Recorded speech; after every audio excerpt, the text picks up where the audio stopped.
पढ़ेंगे, अभी आएगा। और प्लैंटोनिक रेन। हाँ, प्लैंटोनिक रेन। प्लैंटोनिक रेन। प्लेंटोनिक रेन, ये कहा? डीप सी क्लिप है, एनसीईआरटी ने जियोलॉजिकल प्रोसेस दिया है प्लैंटोनिक रेन।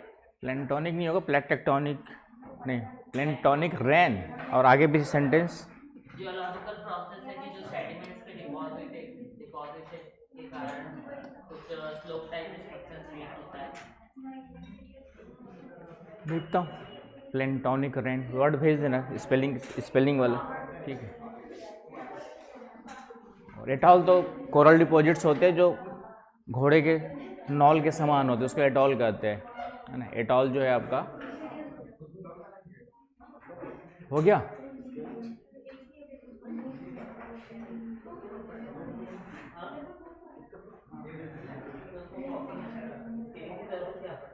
बोलूं मैं?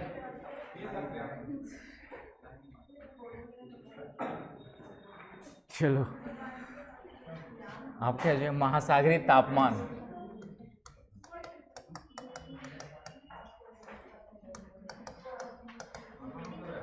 ओशनिक टेम्परेचर,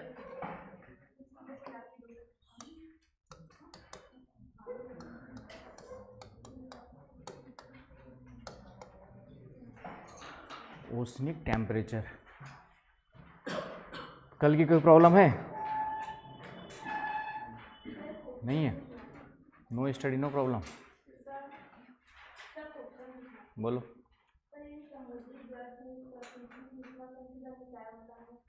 समुद्री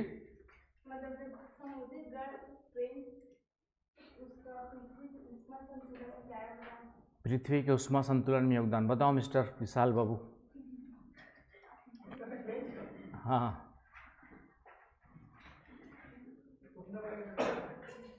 सोचो सब लोग, इजी, बहुत इजी है, थोड़ा सोचोगे टेंशन निकल जाएगा। तुम लोग भी सोच लो, पढ़ा दिया मैंने। ओशनिक ट्रेंच का जो है, ओशनिक ट्रेंच, इसका जो है पृथ्वी के उष्मा संतुलन में क्या योगदान है? हीट बैलेंस में। What is the contribution of oceanic trench? Balancing heat of earth.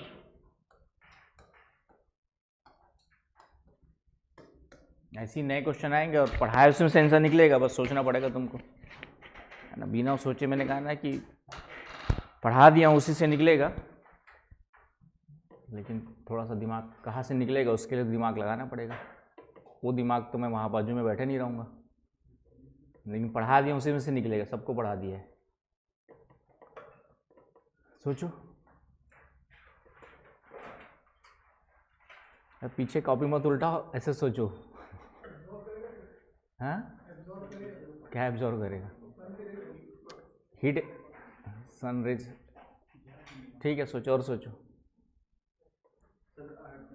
क्योंकि दो प्लेटों के बीच मतलब मिलने संक्रमण क्षेत्र होता है, उसमें गर्त बनते हैं, तो अर्थ के अंदर की जो हीट है उसके में भी हो सकता है। उसके थ्रू क्या है कि हीट मतलब बाहर निकलती होती है अंदर, और तो वहाँ से मतलब कि सही सोच रहे हो, सही सोच रहे हो। गर्म मतलब कि वो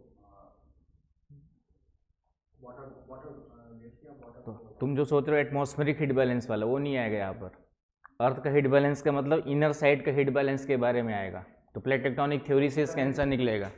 तो क्या बताया था, ट्रेंच के सहारे क्या होता है? प्लेट का सबडक्शन होता है कि नहीं? और ये प्लेट जाके फिर से गलती है, गलने के बाद मैग्मा की मात्रा जब बढ़ती है तो फिर से यहाँ से क्या होता है? वॉल्केनो इरप्शन होता है, वॉल्केनो इरप्शन होता है आपका जो। तो एक तो ये हो गया कि ट्रेंचों के सहारे, ट्रेंच के माध्यम से प्लेट का सबडक्शन होता है, और फिर उसके बाद क्या होता है आपका जो फिर से वॉल्केनो इरप्शन हो रहा है। इसका मतलब नीचे के हीट का जो हीट जो ज़्यादा हो जाती है उसको निकलने का माध्यम फिर से मिल गया यहाँ से जो है वॉल्केनो के थ्रू। आई ना बात समझ में? तो हाँ, जलधारा तो अभी नहीं आ रहा है अभी यहाँ पे।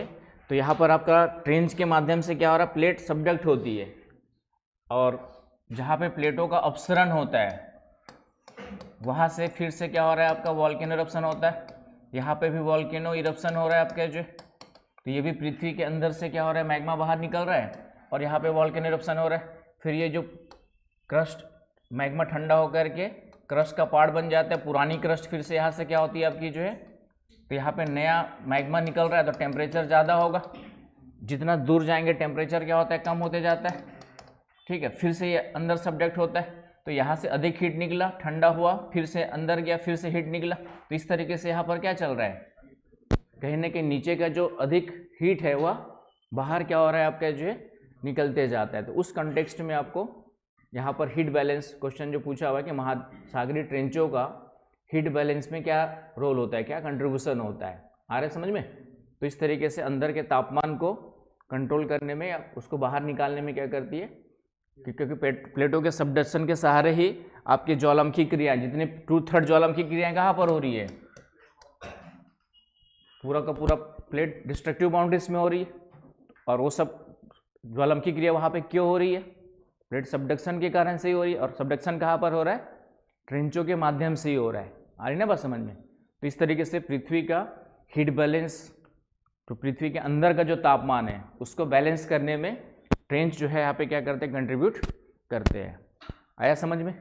तो यही क्वेश्चन पूछा था, अब ये मैंने क्लास में डिस्कस ऐसे इस कंटेक्स्ट में तो नहीं किया था, लेकिन सोचना था। एक तो हीट बैलेंस हम लोग एटमॉस्फेरिक वाला पढ़ते हैं, तो एटमॉस्फेरिक वाला तो अलग पढ़ाई देता हूँ उसको, जो हीट बैलेंस कैसे होता है एयर सर्कुलेशन के थ्रू जो है, लेकिन ये वाला हीट बैलेंस का जो क्वेश्चन जोड़ दिया है तो थोड़ा सा दिमाग मतलब जो पढ़ा दिया उसी में से सोच करके निकालना है कि कहाँ से इसका आंसर मिल सकता है, राइट, हीट बैलेंस के कॉन्टेक्स्ट में।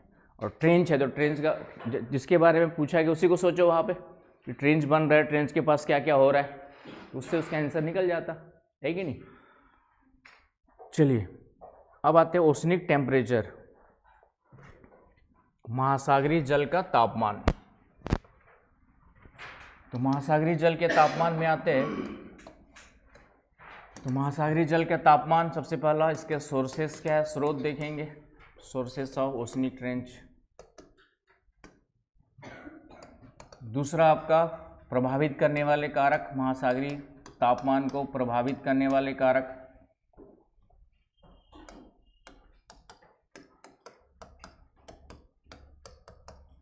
फैक्टर्स अफेक्टिंग ओशनिक, लिखो ना भाई क्या कर रहे हो, oceanic temperature, factors affecting oceanic temperature.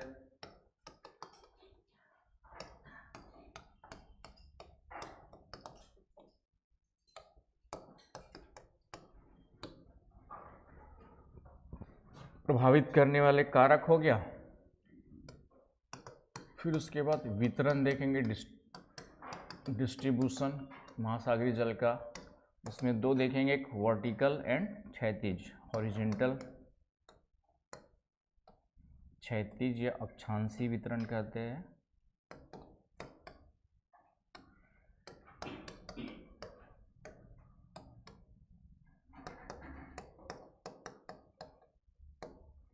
Horizontal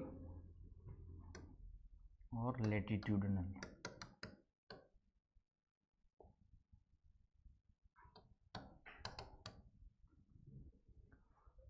और दूसरा आपका वर्टिकल, लंबवत।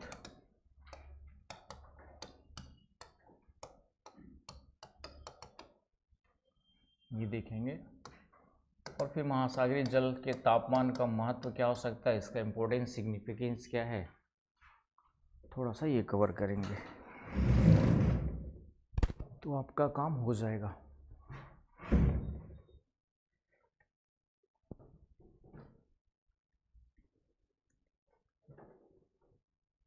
क्लियर है। तो महासागरीय जल का तापमान क्या होता है, स्थल से ज़्यादा होता है कि कम होता है, एवरेज टेम्परेचर, कॉमन सेंस बताओ।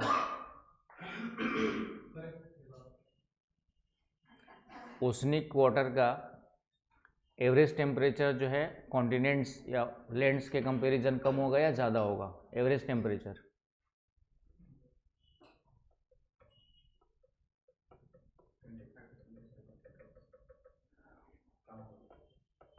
कम होगा, क्योंकि जल जो है धीरे से गर्म होता है, धीरे से ठंडा होता है ना। लैंड के कंपैरिजन कम गर्म होता है और कम ठंडा होता है, तो एवरेज टेम्परेचर क्या हो जाएगा, कम हो जाएगा, है ना। इस तरीके से भी अब स्टेटमेंट के रूप में देगा वो, तो कॉमन सेंस वहाँ पे कॉमन सेंस भी लगाना है और कॉन्सेप्ट भी लगाना है। इसी को बोलते हैं एक वार्षिक तापांतर। तापांतर की बात भी करेंगे तो, है ना, एक तो हो गया वार्षिक तापमान, वर्ष का औसत, एवरेज एनुअल टेम्परेचर का मतलब क्या हो गया आपका जो है वार्षिक औसत तापमान, एनुअल एवरेज टेम्परेचर, तो वर्ष का औसत तापमान हो गया। एक वर्ड होता है वार्षिक तापांतर, टेम्परेचर डिफरेंस, तो वर्ष के अधिकतम और न्यूनतम महीने का तापमान का अंतर। तापांतर में क्या आएगा आपका जो है, जो अधिकतम तापमान है वर्ष के अधिकतम तापमान वाला महीना या अधिकतम तापमान जिस महीने में अंकित किया गया था, तो maximum minus minimum temperature of year, समझ रहे हो ना भाई। तो उसको क्या बोलेंगे, टेम्परेचर डिफरेंस बोलेंगे।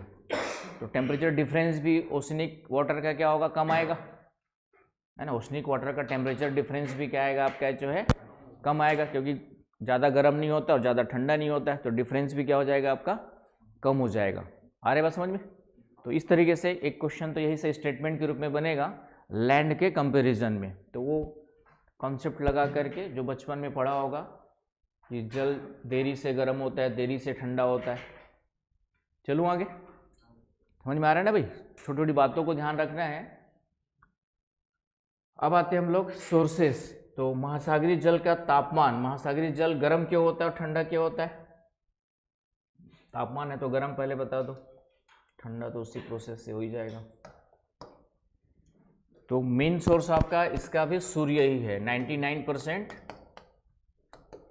सूर्य की किरणों से ही, सोलर रेज से ही, सन रेज से ही क्या होता है आपका जो है जल गर्म होता है, जल को तापमान प्राप्त होता है।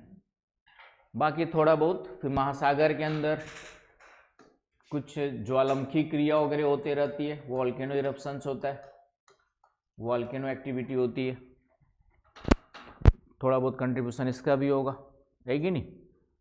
इसी को पृथ्वी के आंतरिक उष्मा भी लिख सकते हो, आंतरिक उष्मा भी निकलते रहती है, अलग से भी डाल सकते हो। ज्वालामुखी क्रिया से पृथ्वी की आंतरिक उष्मा, internal heat of earth, internal heat of earth, वो भी थोड़ा बहुत बाहर निकलते रहती है।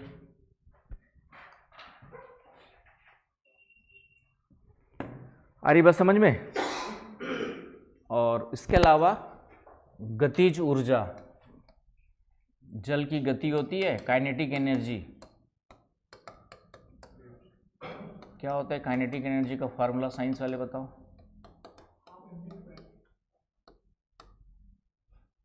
One by two mv square.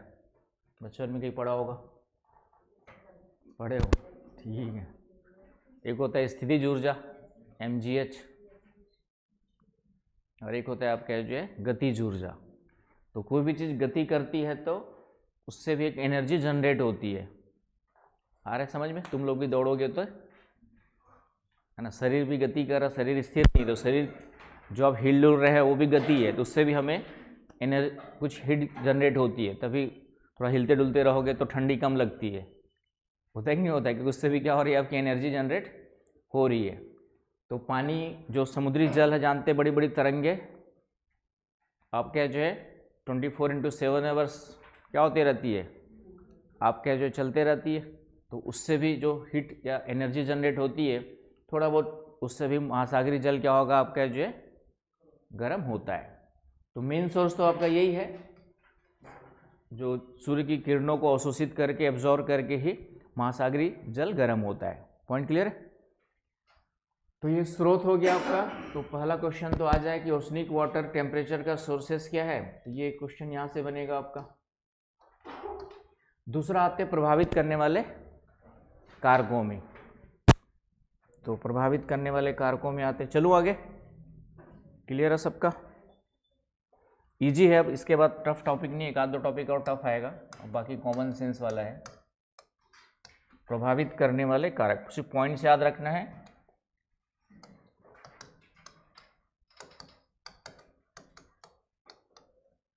प्रभावित करने वाले कारक, फैक्टर्स अफेक्टिंग। तो सबसे पहला है आपका, हम लोग लेते हैं पहला अक्षांश, लेटीट्यूड्स। और लेटीट्यूड्स का भी संबंध जो है सूर्य की किरणों से होता है, सूर्य की किरणों से इसका संबंध होता है, सनरेज से ही होता है। तो अक्षांश का मतलब यहाँ पर ये है, पहला जो फैक्टर है अक्षांश, ठीक है। तो सूर्य की जो किरणें हैं विषुवत रेखा के ऊपर सालों भर वर्टिकल होती है, लंबवत होती है, ध्रुवों की ओर जाएंगे तो कम होते जाती है, तिरछी होते जाती है। यहाँ पर लंबवत होती है, वर्टिकल होती है, वर्टिकल होती है आपका जो है। आया समझ में? तो इससे क्या होगा, सीधी सी बात है, विषुवत रेखा के निकट तापमान यहाँ पर क्या होगा, ज़्यादा होगा, और इधर की ओर जाएंगे तो टेम्परेचर क्या होते जाएगा, क्रमशः कम होते जाएगा, टेम्परेचर घटते जाएगा। तो पहला लाइन तो ये लिखना है बस कि सामान्यतः, एक लाइन लिख लीजिए, सामान्यतः विषुवत रेखा से ध्रुवों की ओर जाने पर, विषुवत रेखा से ध्रुवों की ओर जाने पर टेम्परेचर क्या होता है, कम होते जाता है। Generally, in general temperature decreases from equator to polewards. सामान्यतः विषुवत रेखा से ध्रुवों की ओर जाने पर तापमान कम होते जाता है। आया समझ में? Temperature decreases from equator to polewards, लेकिन मैंने सामान्यतः वर्ड यूज किया है, तो सामान्यतः कम होते जाएगा। लेकिन मैक्सिमम जो टेम्परेचर है, जो मैक्सिमम टेम्परेचर है वह आपका जो है 20 से 40 अक्षांशों के बीच मिलता है, चाहे वो उत्तरी गोलार्ध हो या दक्षिणी गोलार्ध हो। 20 से 40 या 15 से 35 की जगह लिखा होगा तो उसके अंतर्गत आ जाएगा। तो यहाँ पर मैक्सिमम टेम्परेचर मिलता है, मतलब मैक्सिमम टेम्परेचर इक्वेटर पे नहीं मिलता है। तो इसी के आगे एक लाइन और लिख लीजिए फिर, लेकिन अधिकतम तापमान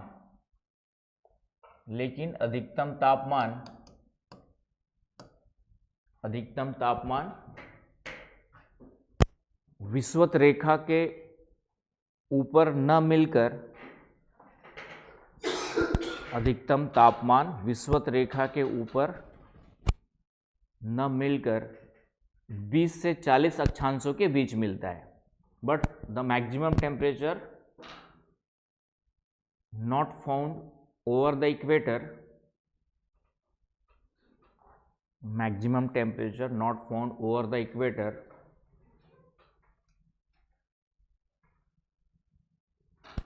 it's at over the 20 to 40 degree latitudes। आया समझ में? तो फैक्ट्स समझ में आ गया होगा कि मैक्सिमम टेम्परेचर इक्वेटर के पास नहीं मिलता है, कहाँ मिलता है, 20 से 40 के बीच में मिलता है। आया समझ में ना पहला पॉइंट? तो ये स्टेटमेंट आ सकता है या क्वेश्चन आ सकता है, क्यों। अब दूसरा क्वेश्चन है, ऐसा क्यों होता है कि सूर्य की किरणें तो सालों भर लंबवत तो यहाँ पर होती है, सालों भर लंबवत कहाँ पर होती है आपकी, जो है इक्वेटर के ऊपर होती है, यहाँ पर होती है। तो यहाँ पर टेम्परेचर ज़्यादा होना चाहिए, लेकिन मैक्सिमम होना चाहिए, लेकिन यहाँ पर होता है, ऐसा क्यों। तो दो क्वेश्चन हमारे पास है कि विषुवत रेखा के ऊपर कम तापमान मतलब मैक्सिमम तापमान क्यों नहीं होता, अधिकतम तापमान क्यों नहीं होता है, मैक्सिमम टेम्परेचर यहाँ पर क्यों नहीं होता है। एक तो ये क्वेश्चन हो गया, और दूसरा क्वेश्चन है यहाँ पर क्यों होता है।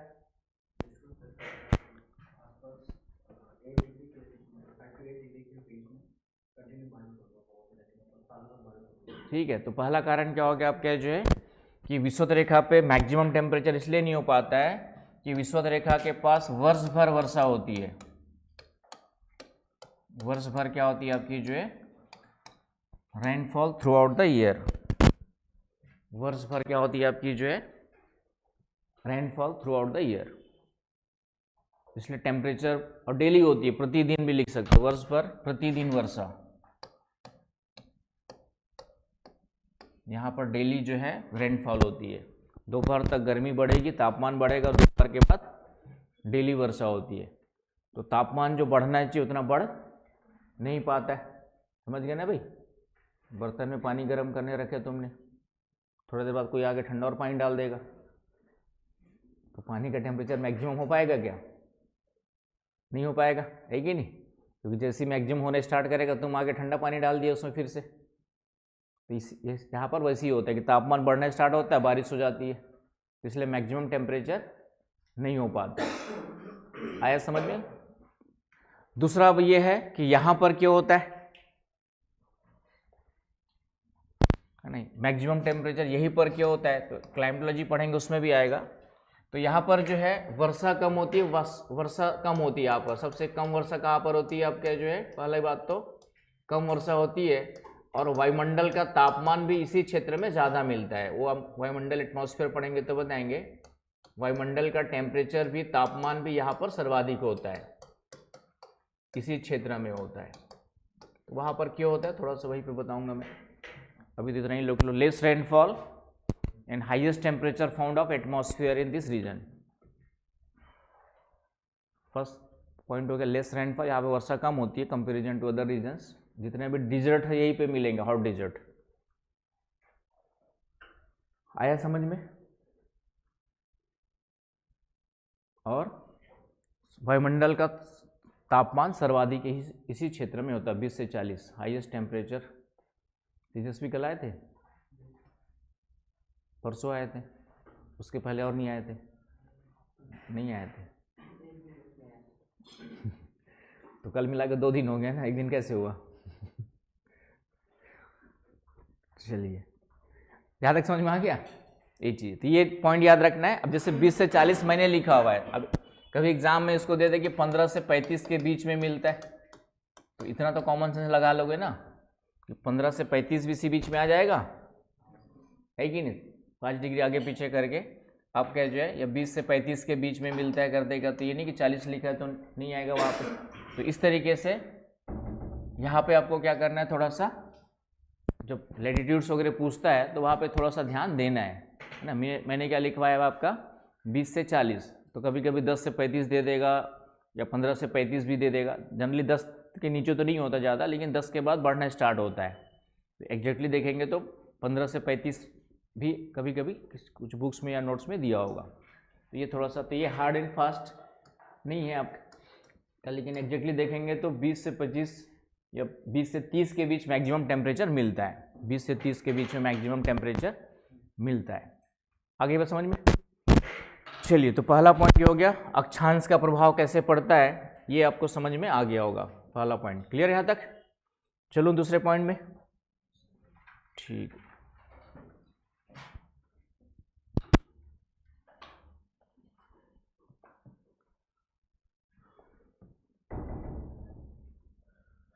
कभी सोचे हो कि सॉफ्टवेयर वगैरह कैसे बनाने वाले कितना दिमाग लगाते होंगे?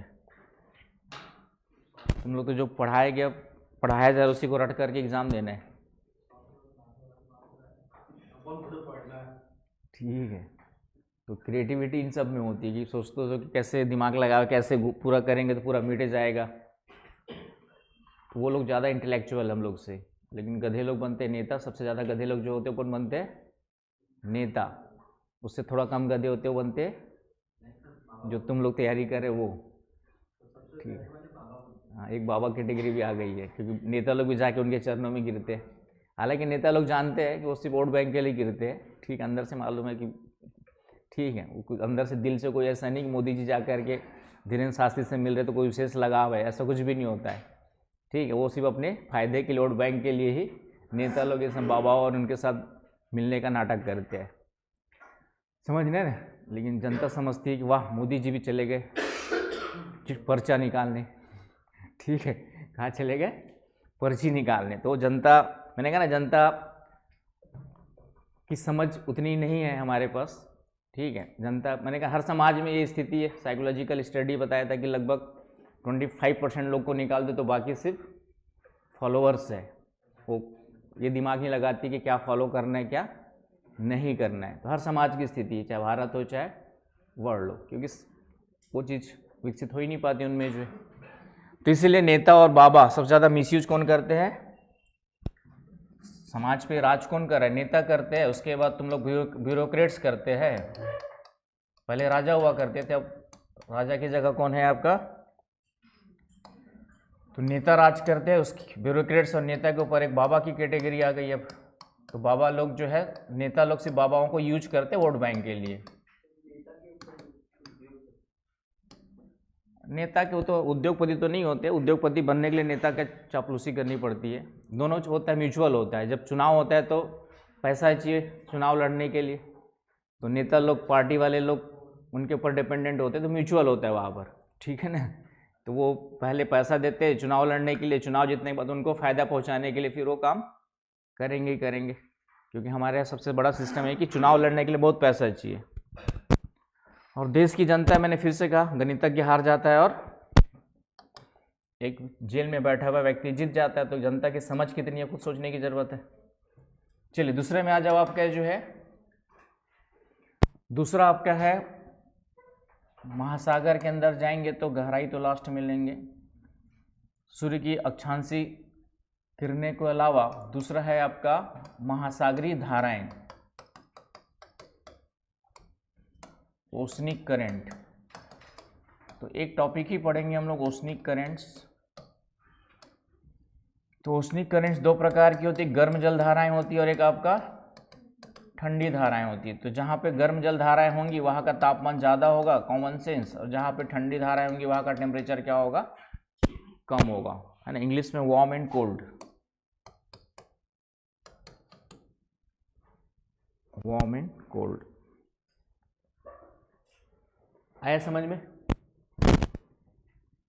तो महासागरीय धाराएं तो देखेंगे अलग अलग जगह पे अलग अलग प्रकार की धाराएं मिलती है। पूरा धाराएं चैप्टर पढ़ेंगे तो वहां पे लिंक कर पाओगे। अभी मैं 2-3 एग्जांपल दे देता हूं।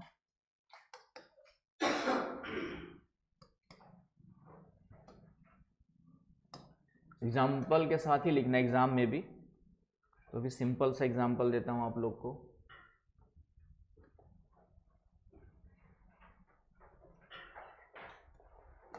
यहां पर एक जलधारा पढ़ेंगे हम लोग, गल्फ स्ट्रीम गर्म जलधारा।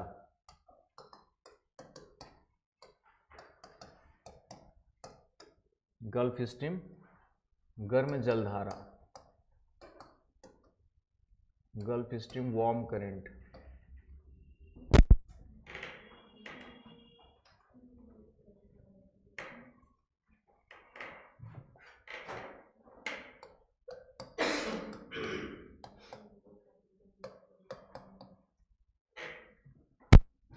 और इसके जस्ट अपोजिट में इधर आएंगे तो यहाँ पर मिलेगा एक कैलिफोर्निया ठंडी जलधारा।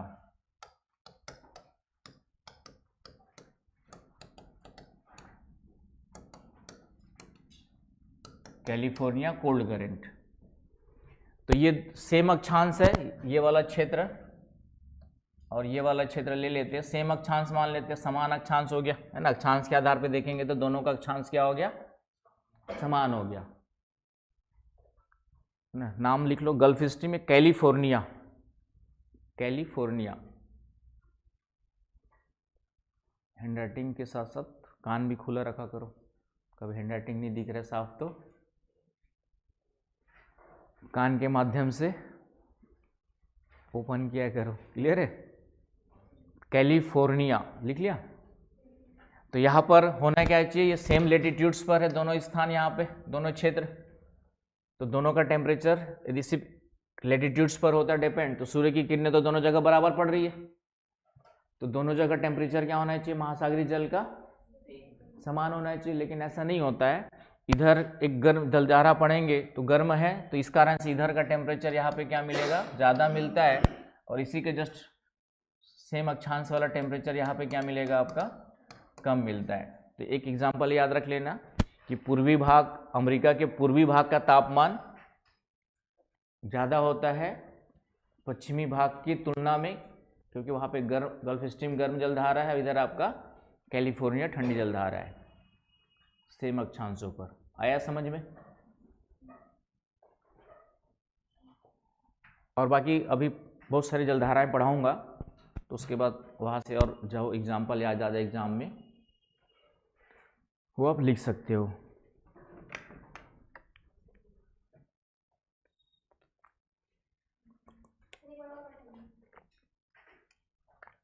तीन बार तो बताया मैंने अभी,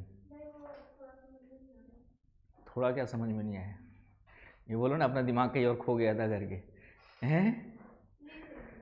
वही तो जब बोल रहा हूँ तो सुन लिया कर भाई, मेरी एनर्जी का है नुकसान पहुँचाते हो।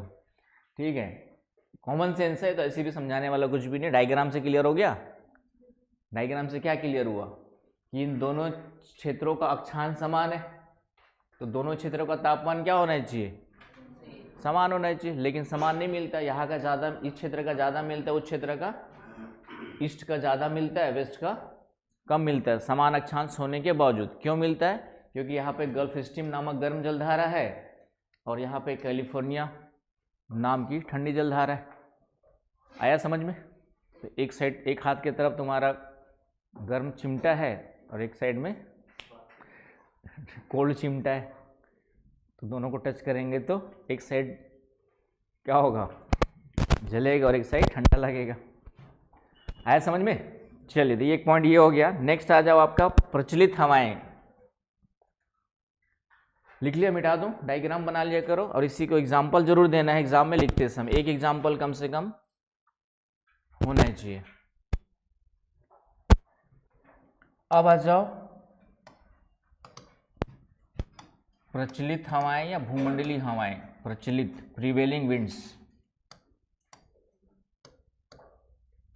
भूमंडलीय।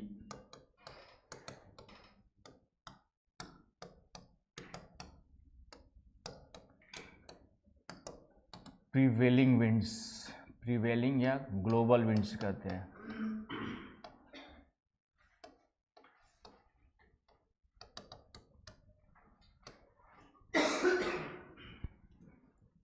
तो ये हवाएं हैं जो महासागरीय धाराओं को प्रभावित करती है। ये तीन प्रकार की होती है, तीनों का कौन कौन सी होती है विशाल, जल्दी बताओ। ट्रेड विंड्स, ईस्टर्ली की वेस्टर्ली,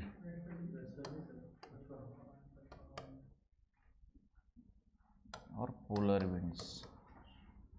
व्यापारिक हवाएं, पछुआ हवाएं और ध्रुवीय हवाएं।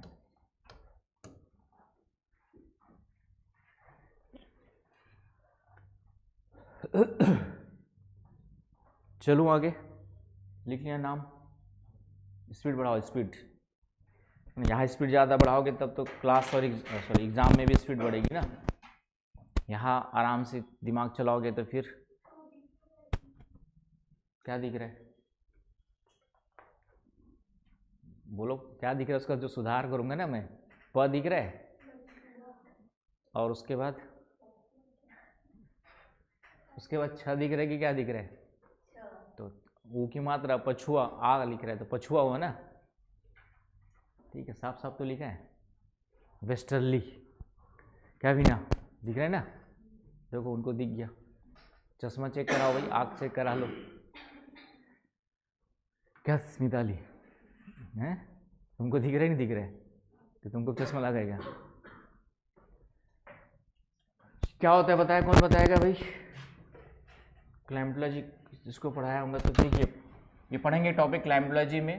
प्रचलित हवाएं या पछुआ हवाएं, आपका जो प्रीवेलिंग विंड्स PW या फिर ग्लोबल विंड्स GW। तो पृथ्वी पर जो है ना, प्रचलित का मतलब है, प्रचलित वर्ड प्रचलन, प्रचलन मतलब वर्ष भर चलती है, वर्ष भर एक ही दिशा में चलने वाली हवाओं को क्या कहते हैं? प्रचलित हवाएं कहते हैं। एक ही दिशा में, एक ही मार्ग पर भी चलती है, दिशा भी एक होती है, मार्ग भी नहीं बदलती है, उसको हम लोग प्रचलित हवाएं कहते हैं। ब्लोइंग इन सेम डायरेक्शन या uniform direction, uniform paths through out the year. आया समझ में? प्रचलित हवाओं का मतलब क्या होगा? प्रचलन में है। प्रचलन का मतलब क्या होता है? जो चलन में, जो तुम लोग का फैशन अभी कुछ कुछ चेंज होते रहता है, कभी टाइट जीन्स आ जाती है, कभी एकदम ढीली ढाली वाली जीन्स आ जाती है, ठीक है। तो बोलते हैं ना ये फैशन प्रचलन में है। लड़के लोग के पास ज़्यादा चॉइस, उनके पास भी आजकल कुछ कुछ आने लग गया, लेकिन भाई पुराना मेरे पापा पहले पहना करते ढीले ढाले वाले, बहुत पहले 50 साल, ठीक है। अब फिर से वही ढीला ढाला वाला आ रहा है। तो फैशन भी साइक्लिक, जब बोर हो जाता था फिर से वही चीज़, पहले बीच में टाइट वाला आया, ठीक है, फिर ढीले वाले आ रहे। तो हर चीज़ साइक्लिक चलते रहती है जीवन में। तो फैशन भी साइक्लिक चलता है, घुमा फिरा के। फटी जीन्स वाला आया, फटी जीन्स वाला तो कोई मतलब ही नहीं था, ठीक है। फटी जीन्स वाला जो पहनने का जो फैशन है, वो किसी की फट गई होगी ऐसी फस करके तो बेचारे ने चेंज नहीं किया होगा और वही क्या बन गया, आपका फैशन बन गया होगा। हाँ, वही किसी स्टार की पड़ी होगी, सलमान खान जैसे लोगों की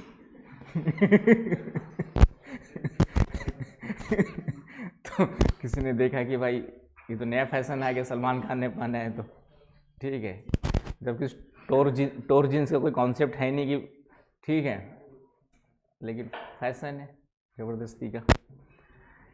एनीवे, तो फैशन अपनाते समय भी ध्यान रखना है कि क्या अडॉप्ट करने लायक है, क्या एक्सेप्ट करने लायक नहीं है।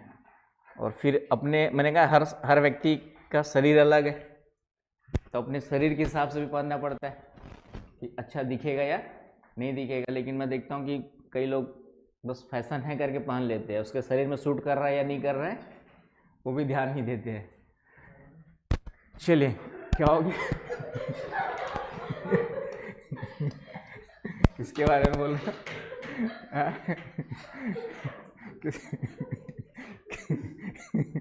किसने किसको क्या बोला? चलिए, इन्हीं हवाओं को ग्लोबल विंड्स भी कहते हैं। इन्हीं हवाओं को क्या कहते हैं? ग्लोबल विंड्स, भूमंडली। इन्हीं हवाओं को भूमंडली पौने भी कहते हैं, ग्लोबल विंड्स। क्यों कहते हैं इसको समझते हैं। ये पूरे पृथ्वी पर 3 प्रकार की हवाएं चलती है जो सालों भर एक ही दिशा में चलती है। 0 डिग्री है ना, 5 से 5 डिग्री पढ़ेंगे बाद में, 5 से 5 डिग्री नॉर्थ एंड 5 से 5 डिग्री साउथ।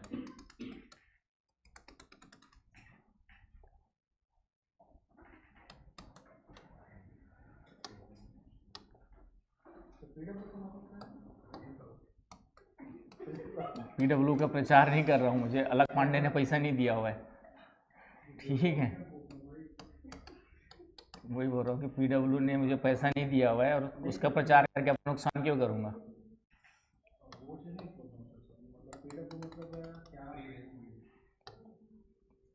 ठीक है, पीछे देखो क्या बोला था, इंग्लिश में क्या बोला हुआ है। ये लिखा है ना भाई, प्रीवेलिंग विंड्स, प्रीवेलिंग, तो प्रीवेलिंग का शॉर्ट फॉर्म लिख दिया PW, ठीक है।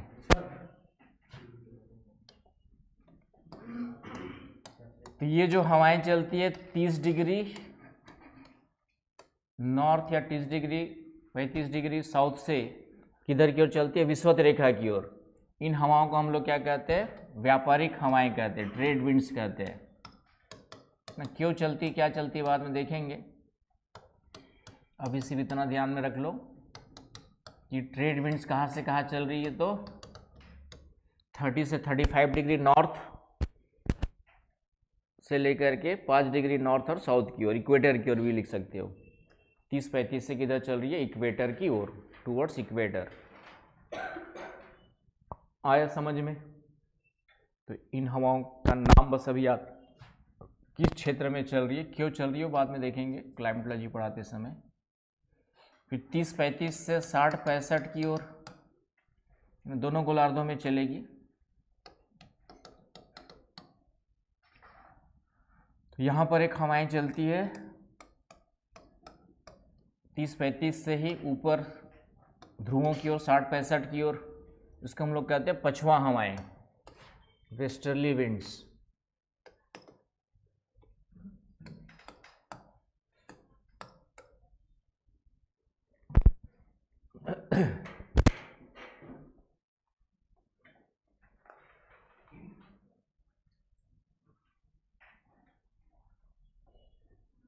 आया समझ में?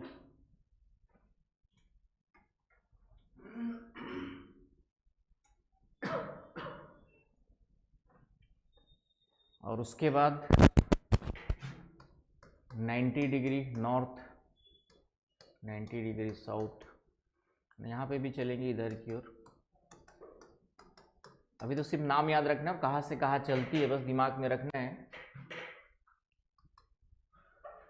क्यों चलती है उसका कॉन्सेप्ट बाद में देखेंगे।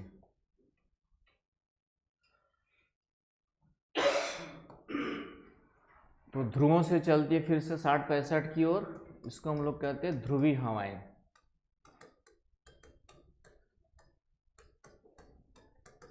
इसको हम लोग क्या कहते हैं, आपका जो है ना, ये दिशा बस सेम बनाना है, इसमें से इधर के उधर चला दिए तो गड़बड़ हो जाएगा, फिर वो आगे पढ़ेगा नहीं, 0 नंबर वहीं पे काट के दे देगा। ध्रुवी हवाएं, पोलर विंड्स।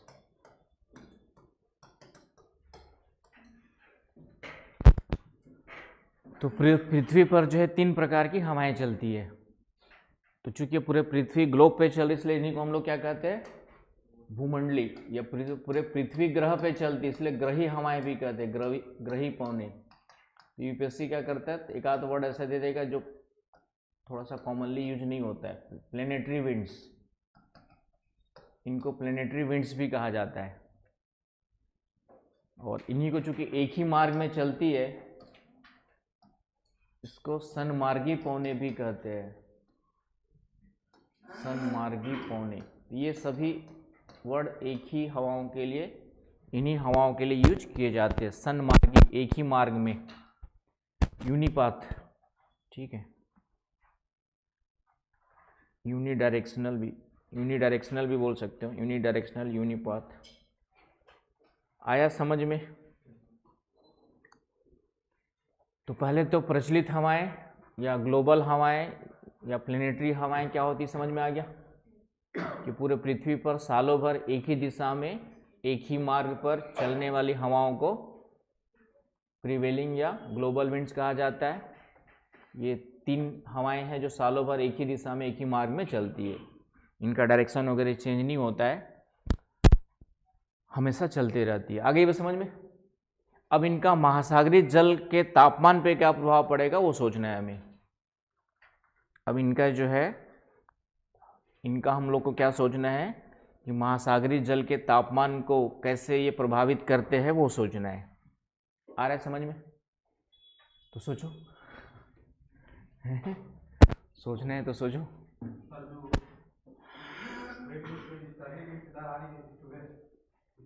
गर्म पानी है उसको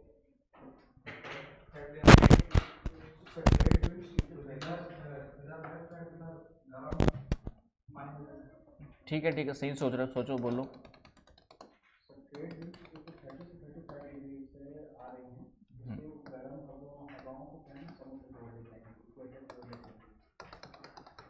गर्म हवाओं को, मतलब जो पीठ है वो हमारी गर्म होगी, क्या ना इक्वेटर की ओर आएगी।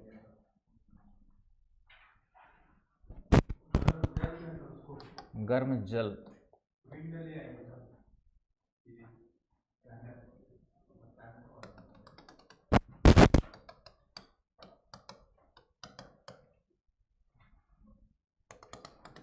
अब इन्हीं हवाओं को मैं आपका ग्लोब पे बना देता हूँ, मैप पे।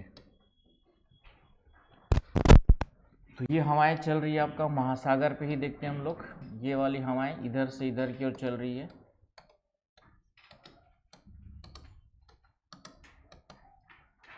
और ये हवाएं इधर से इधर की ओर दक्षिणी गोलार्ध में भी चल रही है। आया समझ में? अब यहाँ पे बस सोचना है आपको अटलांटिक महासागर के अंदर। तो कल मैंने बताया था कि पानी जो है, समुद्र का पानी अंदर गहराई पे जाएंगे तो 200 मीटर तक ऊपर का पानी क्या होता है, ये थोड़ा सा टेम्परेचर इसका ज़्यादा होता है, गर्म जल होता है, गर्म जल की परत होती है, तुम्हें बताया था ना कल वाले। तो 1000 मीटर वाला यहाँ पे तो अभी ज़रूरत नहीं है, बाकी इसको आगे देखेंगे। तो ऊपर का जल क्या होता है ना, ये वाला ऊपर का जो जल है, ऊपर की जो परत है गर्म वाली, वो क्या होती है, गर्म होती है, उसके नीचे फिर तापमान कम होते जाता है आपका, जो है सबसे ठंडा यहाँ पर होता है, ये भी उसकी तुलना में आपका क्या मध्यम ठंडा बोलो, ये भी ठंडा ही होगा आपका, जो है कि नहीं, ऊपर गर्म होता है, नीचे जाएंगे तो ठंडा होते जाएगा। क्लियर है यहाँ तक? अब यहाँ पर हवा चला दो, कहाँ पर हवा चला दो, इस पानी से ऊपर इधर की ओर हवा चला दो, इधर से इधर की ओर, तो क्या होगा कि ऊपर का गर्म जल है, तो गर्म जल की परत इन हवाओं के साथ साथ गर्म पानी इधर आकर के जमा हो जाएगा, हो जाएगा, होगा कि नहीं होगा? और इधर से जो पानी आएगा उसका स्थान लेने के लिए ठंडा पानी नीचे से ऊपर जाएगा, तो इधर का टेम्परेचर क्या हो जाएगा आपका, थोड़ा सा महासागरीय जल का तापमान इधर का क्या हो जाएगा, कम हो जाएगा। मतलब जिधर से हवाएं चल रही है, जहां पहुंच रही है, तो जहां पहुंच रही है वहां का तापमान थोड़ा सा क्या होगा, ज़्यादा होगा। मतलब ये इधर वाला तापमान और इधर वाला तापमान क्या होगा आपका, जो है ना, यहाँ वाला इधर के क्षेत्र का तापमान ज़्यादा होगा और इधर के क्षेत्र का तापमान कम होगा। लेकिन ये कौन सी हवाओं के क्षेत्र में, व्यापारिक हवाओं के क्षेत्र में है। ये कौन सी हवाओं के क्षेत्र में हो गया आपका, जो है नहीं, सब क्वेश्चंस आते हैं, प्रीलिम्स में क्वेश्चन बनते हैं, और ये कॉन्सेप्ट बेस पर है, रट के जाओगे तो नहीं होगा। व्यापारिक हवाएं, ट्रेड विंड्स वाले रीजन में,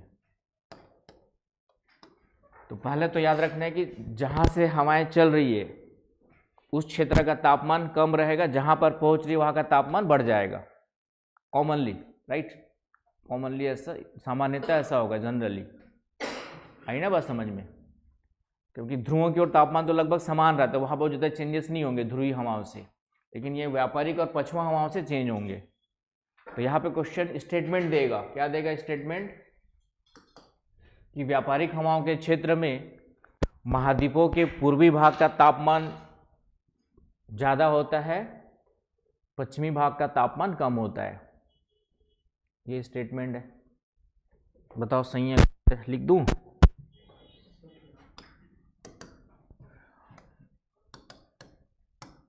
व्यापारिक हवाओं के क्षेत्र में इन रीजन ऑफ ट्रेड विंड्स, व्यापारिक हवाओं के क्षेत्र में महाद्वीपों के पूर्वी भाग का तापमान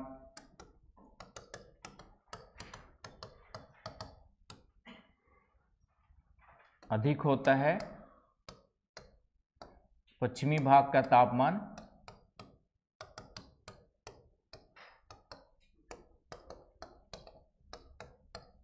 कम होता है।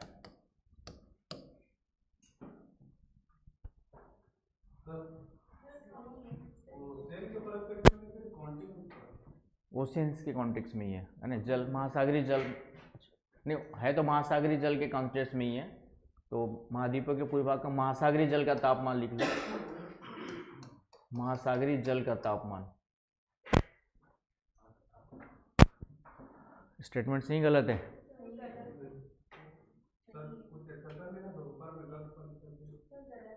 व्यापारिक हवाएं तो यही चलेंगी, व्यापारिक हवाओं के क्षेत्र में लिखा है ना, तो व्यापारिक हवाएं उधर कहाँ चलेंगी, वो तो पर्टिकुलर उसी रीजन में चलेंगी, समझ गए ना भाई? तो स्टेटमेंट सही है ना? क्यों सही है? ये वाला कॉन्सेप्ट देखो, यहाँ से हवाएं इधर आ रही है, तो इधर महाद्वीप का पूर्वी भाग का तापमान क्या हो गया, इधर यहाँ पे ज़्यादा मिलेगा, और यहाँ पे नीचे से जल ऊपर आता है, इसको अपवेलिंग कहते हैं, है ना। ये जल बताया ना मैंने, नीचे से जल जो ऊपर आता है, यहाँ से नीचे से जल जो ऊपर आएगा उसको अपवेलिंग कहा जाता है। उसको क्या कहा जाता है आपका, जो है अपवेलिंग। नीचे का जल, नीचे का ठंडा जल ऊपर की ओर जल का प्रवाह, ठंडा जल प्रवाह, तो इसको हम लोग अपवेलिंग कहते हैं। ये वर्ड भी आएगा आगे बहुत कई जगह पे। हिंदी में उत्स्रवण कहते हैं, उत्सर्वण वर्ड कठिन लगे तो अपवेलिंग भी लिख सकते हो। अपवेलिंग, अपवेलिंग, अप मतलब ऊपर की और वेलिंग का मतलब, वेल मतलब कुआं होता है, वेलिंग मतलब ऊपर जाना, ऊपर निकलना।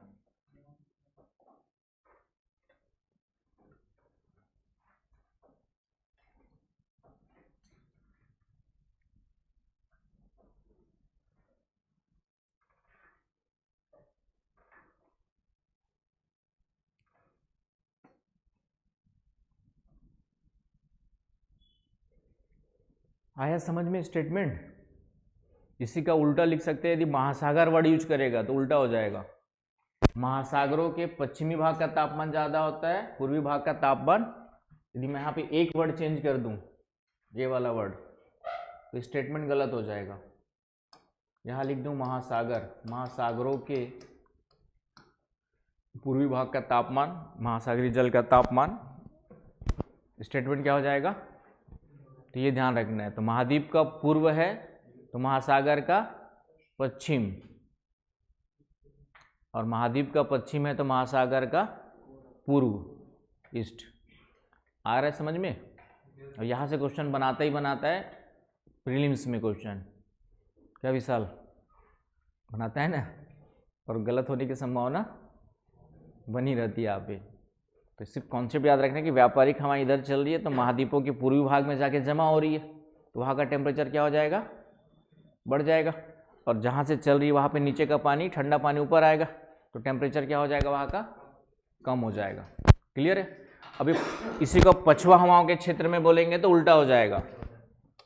पछुआ हवाओं के क्षेत्र में बोलेंगे तो क्या हो जाएगा? आपका उल्टा हो जाएगा। पछुआ हवाओं के क्षेत्र में आ जाओ, तो पछुआ हवा इधर से इधर चलती है तो इसका उल्टा हो जाएगा। महाद्वीपों के पश्चिमी भाग का तापमान कंपेरेटिवली है ना, यहाँ पे थोड़ा सा कंपेरेटिवली क्या लिखेंगे आपके, जो है एक फैक्टर है, बाकी और भी कई सारे कारक। अब गल्फ स्ट्रीम यहाँ बह रही तो ज़्यादा मिलेगा, बात अलग है, लेकिन सामान्यतः, इसलिए सामान्यतः वर्ड हमेशा यूज करते हैं हम लोग, क्योंकि अदर फैक्टर आकर के उसको चेंज कर सकता है। तो सामान्यतः पछुआ हवाओं के क्षेत्र में क्या होगा कि पछुआ हवाओं के क्षेत्र में क्या होगा कि महाद्वीपों के पूर्वी भाग का तापमान कम होगा और इधर का तापमान क्या होगा? ज़्यादा होगा। सामान्यतः, फिर से मैंने कहा सामान्यतः वर्ड यूज कर रहे हैं, तो सामान्यतः लिख लो फिर से, सामान्यतः पछुआ हवाओं के क्षेत्र में क्या हो जाएगा आपका? महाद्वीपों के पूर्वी भाग का तापमान कम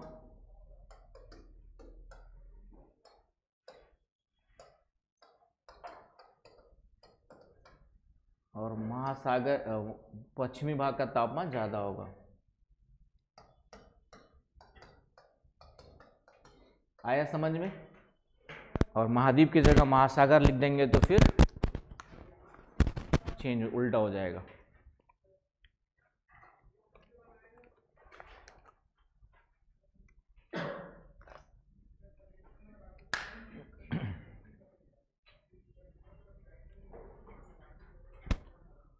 तो ये खास करके आता है, ध्रुवीय हवाओं का उतना इम्पैक्ट नहीं पड़ता है, क्योंकि ध्रुवीय हवाएं लगभग ठंडे क्षेत्र से आती है, तो उस क्षेत्र में तापमान लगभग ठंडा ही ठंडा रहता है। ऊपर से नीचे, ऊपर से लेकर नीचे तक महासागर जल का तापमान लगभग क्या मिलेगा? बराबर मिलता है, तो उतना इम्पैक्ट ध्रुवीय हवाओं का नहीं पड़ेगा। इसलिए सामान्यतः वर्ड हर जगह लिखा हुआ है हमने। आया समझ में? क्लियर है? याद आ जाएगा बाद में, हुई ना? रिवीजन करने से आएगा, ठीक है। इन सब में रिवीजन नहीं, कुछ कॉन्सेप्ट दिमाग में डालने की जरूरत होती है। व्यापारिक हवाएं किधर चल रही है? पूर्व से पश्चिम, और ये हवाएं किधर चल रही है? पछुआ हवाएं पश्चिम से पूर्व, याद रख लो। तो जिधर से चल रही है वहाँ तापमान कम हो जाएगा, जिधर पहुँच रही वहाँ पे तापमान बढ़ जाएगा, है कि नहीं? तो ये था कॉन्सेप्ट। तो इस तरीके से प्रचलित हवाएं भी महासागरीय जल के तापमान को क्या करती है? कम या ज़्यादा करती है, चेंज करती है। Clear point? चले आगे, नेक्स्ट आ जाओ। आपके जो तो नेक्स्ट आपका है, कौन सा फैक्टर्स आएंगे नेक्स्ट में? प्रचलित हमारे हो गया। हाँ, distribution of land and water, स्थल एवं जल का वितरण। तुम्हारा टॉपिक हो गया लग रहा है विकास, लेकिन ये टॉपिक तो बहुत दिन से पढ़ाया नहीं मैंने। तुम्हारा कब हो गया? एनसीईआरटी पढ़ के आए हो? अच्छा, एग्जाम के लैंड एंड वाटर,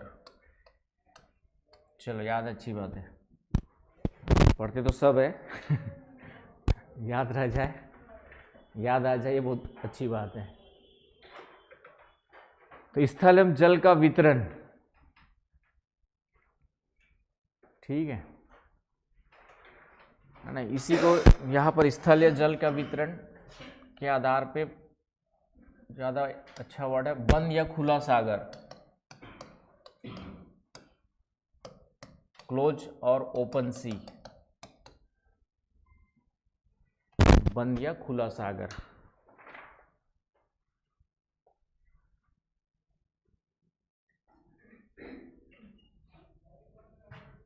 तो बंद सागर का टेम्परेचर कम होगा, ज़्यादा होगा?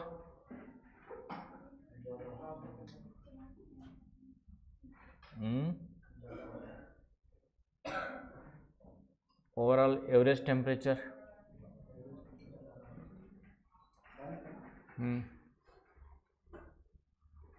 तो महाद्वीपों से चारों तरफ लैंड से घिरा हुआ है, जैसे आसपास का गर्म है।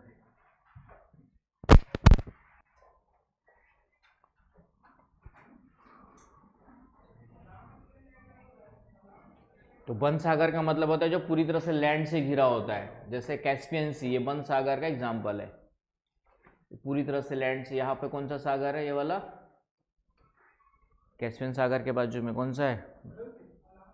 ठीक है, अराल सी, अरल सी। तो ये बंद सागर है कि नहीं, जो चारों तरफ से किससे घिरे हुए? लैंड से। और ये जैसे ब्लैक सी है, यहाँ से ये मेडिटेरियन सी से कनेक्टेड है, यहाँ से जुड़ा हुआ है, खुला हुआ है आपका जो मेडिटेरियन सी से जुड़ा हुआ है, जिसको हम लोग कहेंगे ओपन सी, खुला सागर। तो क्लोज सी तो कम ही मिलेंगे, मोस्ट ऑफ द ओपन सी मिलते हैं, लेकिन यहाँ पर भी जो जितना ज़्यादा लैंड से घिरा होगा उसको उतना ही क्लोज बोलेंगे, और जितना ज़्यादा ओपन होगा, उस खुला होगा, समुद्र से जुड़ा होगा, अदर समुद्र से, उसको उतना ओपन बोलेंगे। तो अब इसका टेम्परेचर पे क्या इम्पैक्ट पड़ेगा बताओ? दोनों का, दोनों लगभग ये भूमध्य सागर, ब्लैक सी और कैस्पियन सी लगभग सेम अक्षांश पर है कि नहीं? सेम लेटीट्यूड पर है लगभग, मान लेते हैं। तो दोनों के टेम्परेचर में क्या डिफरेंस होगा? किसका ज़्यादा किसका कम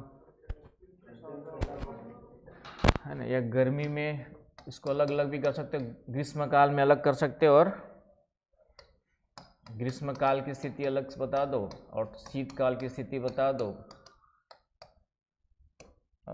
औसतन स्थिति क्या होगी उसके बाद सोचेंगे, एवरेज। तो गर्मी के दिनों में स्थिति बताओ पहले तो,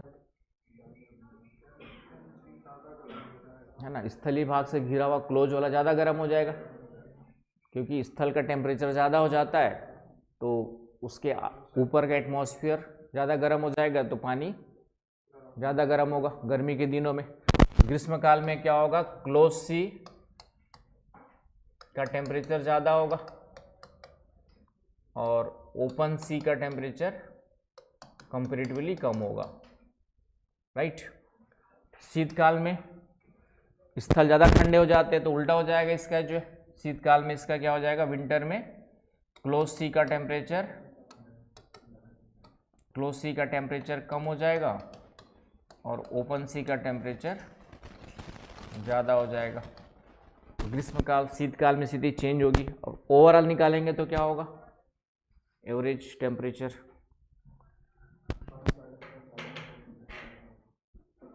स्थल से घिरे हुए का और ज़्यादा हो जा रहा है, और उतना ही ठंडा भी हो जा रहा है।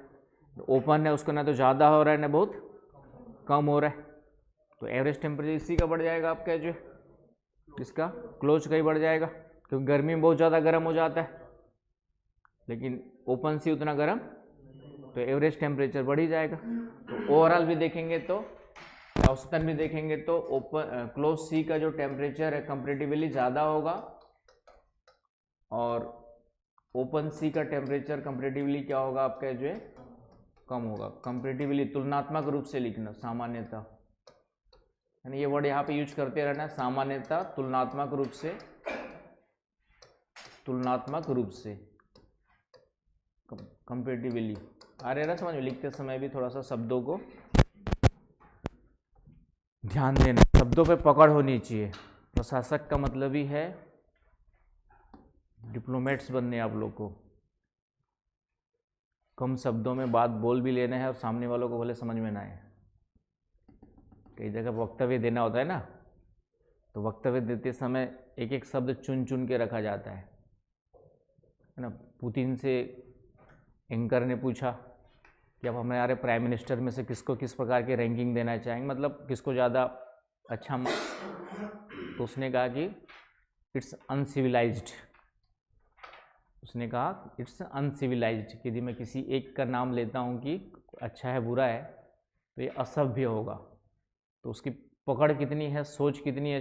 सोचो कि हम लोग तुरंत रैंकिंग देने में सोचने लग जाते हैं नेहरू को अच्छा माने कि मोदी को अच्छा माने,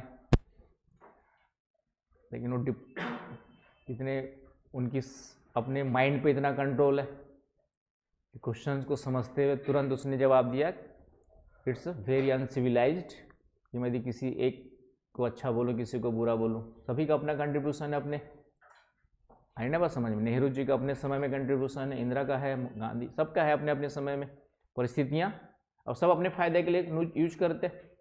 कांग्रेस ने भी किया अपने फायदे के लिए कुछ चीज़ों का यूज, बीजेपी भी कर रही है। तो पॉलिटिक्स है, तो पॉलिटिक्स में तो वोट बैंक के लिए सब काम होता है। अब उसमें जो है थोड़ा सा जनता का हित, राष्ट्र हित जोड़ दो, वो थोड़ा अच्छा हो जाता है। तो वो ध्यान देना पड़ता है बस। तो हर चीज़ को सोच समझ करके, मैंने कहा ना जो भी चीज़ मैंने भेजा था ना इंटरव्यू तुम लोग को, लेकिन किसी ने नहीं देखा होगा पूरा इंटरव्यू। किसी ने देखा वहाँ पे? मिताली, तो सर ने भेजा है तो कुछ सोच समझ के भेजा होगा। पर्सनल गाने भेजना होता तो मैं पर्सनल भेज देता हूँ ग्रुप में भेजा है तो कुछ काम का होगा तभी भेज जाऊँगा मैंने। क्या बोल रहे? मैसेजेस भी आ जाते हैं सर। किसके? ग्रुप उसमें पर्सनल चैट में वो नहीं बोल रहा मैं। ग्रुप में भेजता हूँ तो या तो शेड्यूल डालता हूँ या कोई काम की चीज़ भेजता हूँ, है कि नहीं? उसके अलावा कोई चीज़ भेजता हूँ क्या? कोई चीज़। बाकी पर्सनल मैसेज तो पर्सनल मैसेज में भेजे जाते हैं भाई, वो ग्रुप में थोड़ी भेजूंगा। कल परसों एक दिन धोखे से फॉरवर्ड हो गया था। सर ग्रुप पे भेजेंगे तो पर्सनल मैसेज कैसे होगा? नहीं, कल धोखे से कुछ एक मैसेज फॉरवर्ड हो गया था ग्रुप में, तुरंत डिलीट मारा था मैंने। कौन सा वाला था? हाँ ठीक है, उनकी सैलरी स्लिप कहीं भेज रहा था मैं, तो धोखे से सब ग्रुप में फॉरवर्ड हो गया था तो कभी कभी बाई मिस्टेक हो जाते हैं ऐसी ब्लंडर्स जो है। चलिए, तो समझ में आ गया। तो वो जो भेजता हूँ उसको उम्मीद किया था कि सभी लोग देख लेंगे, है ना। ग्रुप में डाल रहा हूँ, ठीक है, तो उम्मीद करके भेजता हूँ कि इसको देखोगे, तुम्हारे एग्ज़ाम का पॉइंट ऑफ व्यू के काम का है करके। और पूरा इंटरव्यू काम का है, क्योंकि आगे इंडिया रशिया रिलेशंस समझना है, तो वही चीज़ आपके पूरे के पूरे एग्जाम में लिखने के लिए काम आएंगे। इंडिया रशिया रिलेशनशिप पढ़ोगे तो वो चीज़ वहाँ पे कि उन्होंने क्या कुछ क्वेश्चन तो बकवास थे, है ना, वो हमारे इंडियन एंकर्स लोग का काम ही है कि कौन अच्छा है कौन बुरा है, और पर्सनल क्या खाते हो क्या पीते हो, ठीक है, इतने एनर्जेटिक क्यों रहते हो, कैसे रहते हो जबकि ये क्वेश्चंस जब इस तरीके से बड़े डिप्लोमेट्स आए हुए, है ना, पावरफुल नेशन का पावरफुल राष्ट्रपति बैठा है वहाँ पे, तो क्या खाते हो क्या पीते हो, इतने एनर्जेटिक कैसे रहते हो, ये क्वेश्चंस जनरली नहीं होने चाहिए, ठीक है, लेकिन एंकर लोग भी अपने हिसाब से थोड़ा सा पूछ लेते हैं। चलिए, तो समझ में आ गया आपका open C and close C का कॉन्सेप्ट। अब खोला है तो थोड़ा सी का देख ही लो एक बार, इसमें जो बच्चे नए वाले हैं थोड़ा सा एक नज़र मार लो, क्योंकि ये सब वर्ड आते रहेंगे। इधर से शुरू करोगे, एक थोड़ा सा वर्ल्ड मैप बना के देख ही लो, इसको बना लो जल्दी से। वर्ल्ड मैप कहाँ पे कौन से सागर से वो कवर हो जाएंगे लगे हाथ, क्योंकि अभी बहुत सारे समुद्र विज्ञान में समुद्र के नाम आएंगे, लवंटा पढ़ूंगा उसमें बहुत सारे लवंटा पढ़ाऊंगा उसमें नाम आएंगे। तो एक नज़र मार लो लगे हाथ। तो जैसे हम लोग ऊपर से स्टार्ट करें थोड़ा सा, तो ये ग्रीनलैंड सी दिख रहा है, तो ये जितने सागर दिख रहे हैं ना, वो जैसे ये मेन महासागर कौन सा हो गया हमारा ऊपर वाला, आर्कटिक महासागर। तो ये इसी के विस्तार है, इसको हम लोग कहते हैं सीमांत सागर कहते हैं, मार्जिनल सी कहते हैं। तो एक क्वेश्चन यहाँ पे ये भी बनता है, कौन सा सागर किसका मार्जिनल सी है, सीमांत सागर भी कहते हैं। तो इस तरीके से नोट डाउन कर लीजिएगा, आर्कटिक महासागर के सीमांत सागर। पहले हेडिंग नोट कर लीजिए, marginal seas of Arctic Ocean, और उसमें 3 4 5 जो नाम आएंगे सीक्वेंस में लिख लोगे तो और अच्छा है। नोट्स बनाना भी एक कला है, समझ में आया?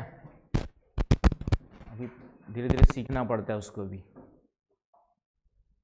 नोट्स का मतलब ये नहीं होता है कि 10 ठो बुक उठाओ और सबका जो अच्छा लगे उसको उतारने बैठो, वो भी नोट्स नहीं होता है। हम लोग ऐसे ही बनाते हैं ना। तो नोट्स का मतलब है कि एक बार देखो और चीज़ें पूरी क्लियर हो जाए कि हाँ इस टॉपिक में क्या पढ़ना है, क्या चीज़ें हैं, तो वो भी सीखना है ना। मेरा सपना है कि यूपीएससी बैच ऐसे चलाऊँ, एक हॉस्टल टाइप का बड़ा सा बनाऊँ, खाने पीने की सब व्यवस्था करते हुए, मतलब पैसे तुमसे ही ले करके। भगवान ने बना दिया उस लेवल से, तो वो भी कर दो, ठीक है। फिर अच्छे बच्चों को छांटूँ, एक अच्छा टेस्ट ले करके, कम से कम 50-100 बच्चे।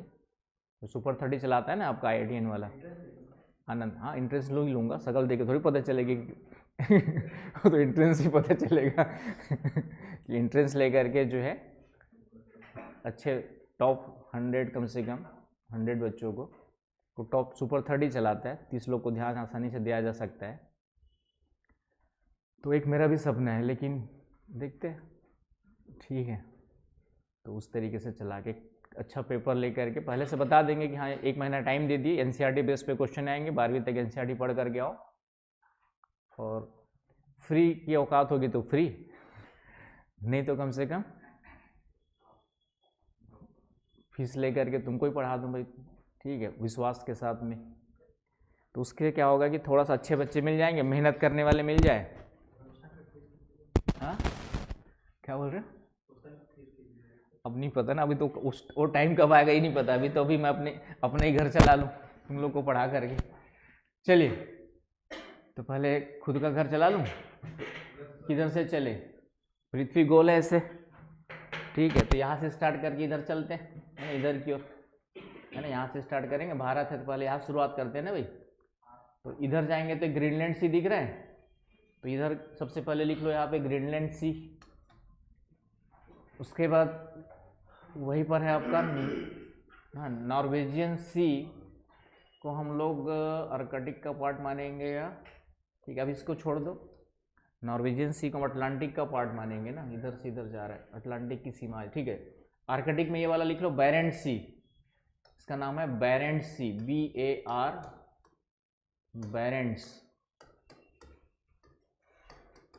बैरेंट सागर दिख रहा है, लिख लिया। नेक्स्ट है कारा सी, फिर लाप्टेव सी, लाप्टेव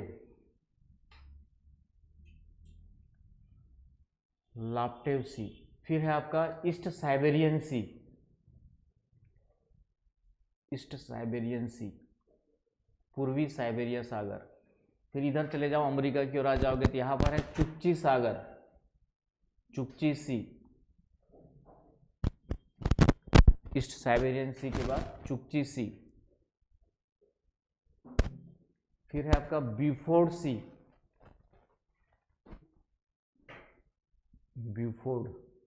ब्यूफोर्ट आया समझ में। और वैसे ये एक ठो लिख रहा है लिनकोइन सी, LINCOIN। तो यहाँ पर सीक्वेंस वगैरह भी कभी पूछ सकता है बना करके एग्जाम में, या दूसरा क्वेश्चन वही आएगा किसका कौन सा मार्जिनल सी है, मैच वैच करने के लिए क्वेश्चन दे सकता है। तो ये ऊपर वाले जितने भी देखा वो कौन हो गए आपके जो है आर्कटिक सी के मार्जिनल सीज हो गए, सीमांत सागर हो गए। याद करने में इतना आसान नहीं होगा, जल्दी से याद नहीं होगा, लेकिन बार बार देखोगे तो याद हो जाता है ना। मुझे जहाँ तक याद है जब मैं पढ़ाई करता था तो मुझे मैप के लिए कोई याद अलग से रटने की कोशिश नहीं की, मैंने बस बार बार देखने का आदत रखा था। तो कुछ दिन बाद समझ में आया कि अपने आप याद हो गई चीज़ें। जैसे नाम आता लाप्टेव सी, मेरा दिमाग सीधा वहाँ पहुँच जाता, लाप्टेव सी इधर कहीं पर है ऊपर में। तो बार बार बस रिवीजन है ना, 1 बार 2 बार 3 बार से कुछ नहीं होता है 3 बार में तो समझ में आता है कि है क्या। तो कम से कम 5 बार से 10 बार का टारगेट रखोगे तब जाकर के चीज़ें समझ में आएंगी। चलो आगे, अब आ जाओ अटलांटिक महासागर के मार्जिनल सीज। अटलांटिक महासागर के कौन कौन से हैं? तो अटलांटिक महासागर के ऊपर से स्टार्ट करते हैं नॉर्वेजियन सी, नॉर्वेजियन सी।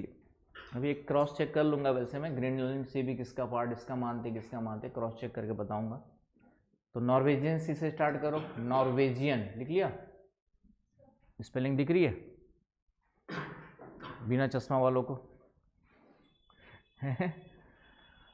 बिना चश्मे वालों को दिख रही ना, चश्मे वालों को दिख रही होगी क्या दुर्गा? नॉर्वेजियन, नॉर्वेजियन नॉर्वे से बना है, नहीं दिख रहा तुमको? तो चश्मा लगाना पड़ेगा। तुमको दिख रहा है? दिव्यांश, क्या नाम है, प्रियांशु दिख रहा है तुमको? नहीं दिख रहा है? तुम्हें दिख रहा है उदित? ठीक है, चलिए। तो इसका मतलब है कि ये बड़ा भी नहीं होगा क्या? चलो छोड़ो उसको, देख लो, बोल देता हूँ, एटलस खोल के देख लेना। नॉर्वेजियन सी है आपका, नॉर्वेजियन। फिर है नॉर्थ सी, उत्तरी सागर, उत्तरी सागर। फिर आपका भूमध्य सागर, मेडिटेरेनियन सी, मेडिटेरेनियन सी, मेडिटेरेनियन सी। ठीक है, बाकी गल्फ ऑफ गिनी भी लिख लो साथ में, गल्फ भी उसी का पार्ट है। गल्फ ऑफ गिनी सागर ही है, बस गल्फ बोल देते हैं। गल्फ ऑफ गिनी, गिनी की खाड़ी, गिनी की। एटलस जरूर जाके देखना, एटलस जाके हाईलाइट कर लेना, नहीं है ना, घर में जाके एटलस खोलने की आदत नहीं होगी तो फिर काम नहीं चलेगा, कुछ दिनों बाद सिर्फ सुना सुना लगेगा फिर। चलो आगे, फिर इधर आ जाओ, आपका लेब्राडोर सागर, लेब्राडोर सी कल जिक्र किया था इसका। फिर ये सार्गेसो सागर तो खैर मार्जिनल में नहीं आएगा, इसको मत लिखना, ये बीच में एक अलग सागर बनता है अलग से। कैरिबियन, कैरिबियन सी, कैरिबियन सागर, कैरिबियन सागर, कैरिबियन सागर। फिर ये आपका स्कोशिया सी, यहाँ पर इधर पड़ेगा स्कोशिया सी, स्कोशिया, SCOTIA, स्कोशिया सी। तो ये अटलांटिक महासागर के क्या हो गए? मार्जिनल सीज हो गए। पैसिफिक ओशियन में आ जाओ,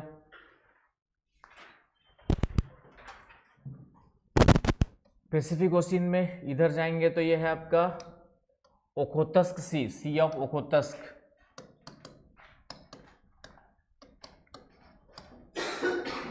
ओखोतस्क सी, सी ऑफ ओखोतस्क। दूसरा है सी ऑफ जापान, जापान सागर, उसके नीचे जो है सीक्वेंस वगैरह भी यहाँ पे पूछता है। सी ऑफ जापान, जापान सागर, ओखोतस्क सागर, उसके नीचे सी ऑफ जापान है, जापान सागर है। उसके नीचे ईस्ट चाइना सी, पूर्वी चीन सागर,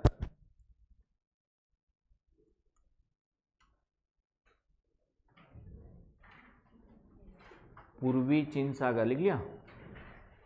उसके बाद नीचे आएंगे तो साउथ चाइना सी, दक्षिणी चीन सागर।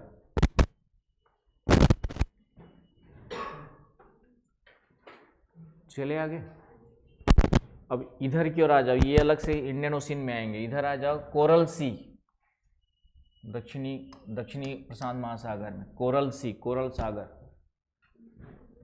कोरल सी।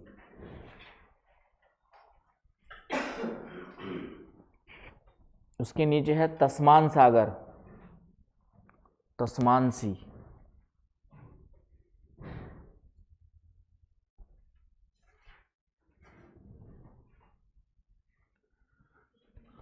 फिर इधर आ जाओ, तो इधर में आपका ये बेरिंग सागर है, बेरिंग सी, बेरिंग सागर, बेरिंग सी। फिर है गल्फ ऑफ अलास्का, अलास्का की खाड़ी या पार्ट उसी का। फिर इधर चिली सी, चिलियन सी।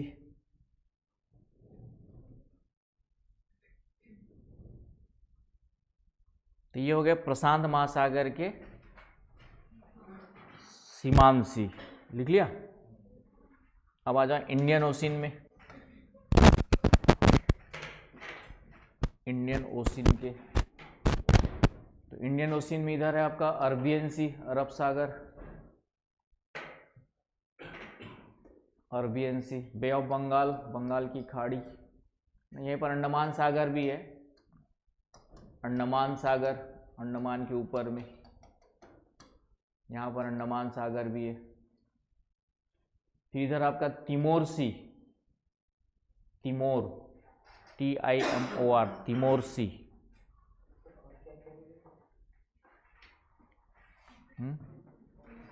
लिख लिया। और एक है फिर अराफुरा सी, ये अराफुरा, अराफुरा सी। तो ये इंडियन ओशियंस के, इंडियन ओशियंस के क्या हो गए, सीमांत सागर।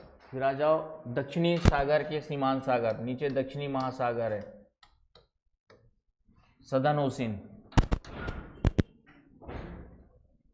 सदर्न ओशियन के महासागर। तो ये सदर्न ओशियन में आ जाएगा वेडेल सी, वेडेल सी। इधर आपका अमुंडसेन सी,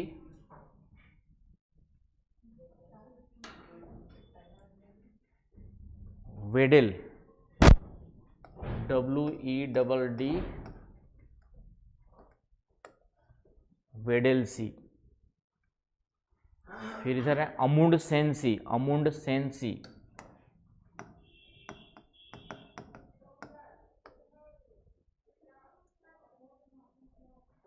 और इधर है आपका रॉस सी।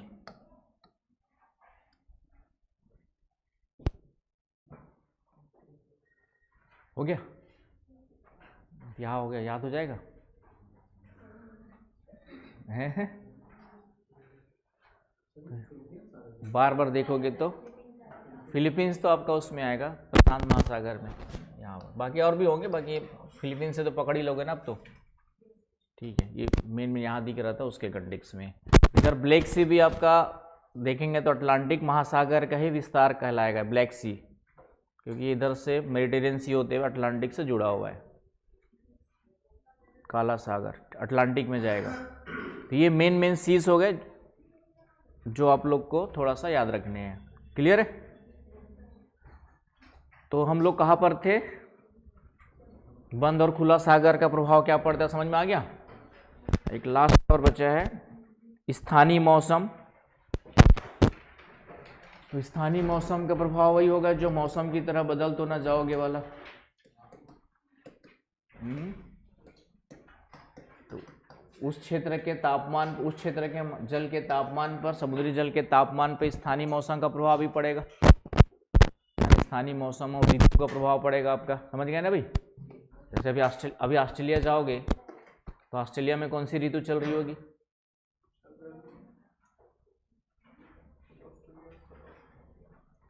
ऑस्ट्रेलिया में कौन सी ऋतु होगी अच्छी हैं? ऑस्ट्रेलिया में कौन सी ऋतु होगी? ठंडी होगी? कहाँ, कौन सी होगी मिताली? थोड़ा सा दिमाग तो लगा। दक्षिणी गोलार्ध में हमेशा उल्टा होता है कि नहीं होता है? कितने दिन से ज्योग्राफी पढ़ रहे हो, सब नाम खराब करोगे मेरा ही।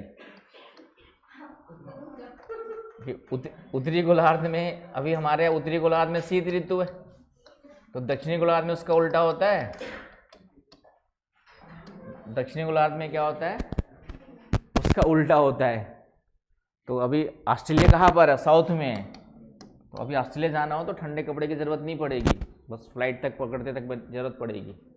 फ्लाइट में भी पड़ेगी, ठंडी लगती है वहाँ पे भी, ठीक है। उतरने के बाद बिल्कुल नहीं पड़ेगी, ठीक है।